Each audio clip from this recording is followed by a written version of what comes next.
jotka ensi kerran kuulevat syyskuun 11 vaihtoehtoisista selitysmalleista, ällistyvät, ahastuvat, suuttuvat. He kysyvät, kuka ajatteleva ihminen lankeaisi niin vainoharhaisiin ja monimutkaisiin teorioihin? Millaiset propellihatut viitsivät keittää moisia kokoon? Mitä perusteluja heillä on väitteilleen? Mitkä heidän motiivinsa ovat? Kun kaksoistornit romahti linkitti friendille, vahtosi asioit, mistä voi päätyä suljetulle. Tärkeänä ja varmana, et on huulet vedetty. Mutsi oli, nyt menee lujaa, ei kun on herännyt. Kutsu tätä paranoijaksi tai intuitioksi. Ihan miten päin vaan, mut en mä idarikaan oo. Siispä luotan vähemmän uutisia kuin järjen juoksuni. VTC tuli alas räjähteen ja se on siinä. Teräsrakenteiset pilven piirtäjät ei romahda. Orastavista tulipaloista fyysisesti mahdotonta. Pannukakku teoria, se vasta on sontaa. Näistä asioista voi vääntää ja ronklaa. Kiistää raskauttavista faktoista huolimatta. Silminnäkijä dokumentti sidotut silmät. Eipä ne tappais oman maan kansalaisia. Sotilasteollinen kompleksi vihaa kaikkia. Verirituaali muiden joukossa. Teuraslampaat hypnotisoidaan jo koulussa. Pernarutto kirjeisiin ja muihin vedätyksiin. Terrorikarteli varoitu hyvissä ajoin rokotuksin. Fasistinen vallankaappaus ei se vähempää.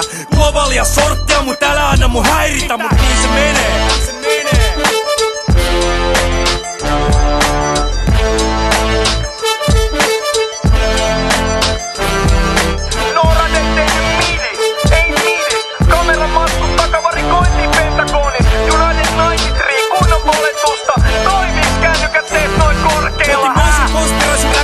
Setänä. Ulosti Bonarin vallankaappauksen vuosipäivänä. Miks muuksisi 11 voi kutsua? Globalistit kohtelee Suomea kuin halpaa hutsua. Satunnainen synkronisaatio on naiviselitysmalli.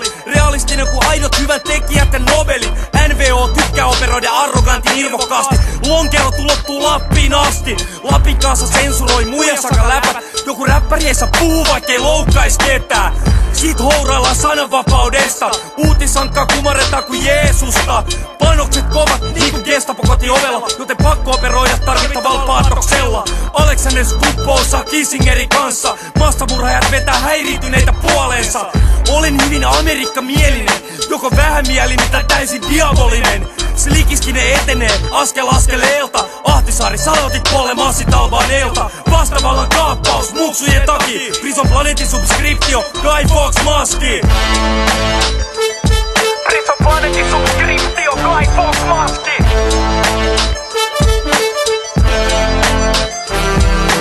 Oletettu terroristi, käsittämätön passi. Selvis tulipallos toisin kuin Black Boxit. Raistaan, Tokinilahti, operaatio Nordpool. Afganistan, Irakin sota, tää on hullu. Kansalaisilla on oikeus esittää hankalia kysymyksiä ja vaatia niihin vastauksia. Se ei ole ainoastaan Yhdysvaltain kansalaisten tehtävä, vaan koko globaalin kansalaisyhteiskunnan. Miksi? Koska syyskuun 11. päivän jälkeiset tapahtumat ja niihin ankkuroitu politiikka koskettavat koko maailmaa, eikä Suomi ole poikkeus.